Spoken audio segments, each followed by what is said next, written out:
রাতে কেন আমাকে এতবার কল করেছো? এতবার এতবার তো কলই করিনি তোমাকে। এতবার করনি মানে? এটা কতবার? নাই নাই করে তুমি আমাকে 100 বার কল করেছো।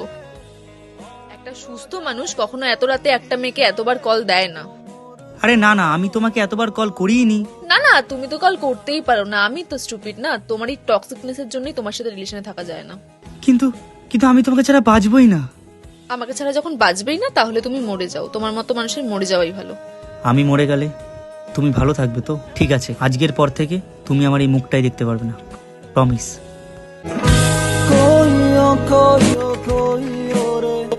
আর তোদের কি খবর বল? তোদের সাথে তো দেখাই হয় না এখন আর। এই চলছে। এ কি, আদিত্য কেন ফোন করছে?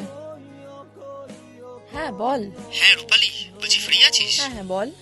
তা ভালো আছিস? হ্যাঁ আছি।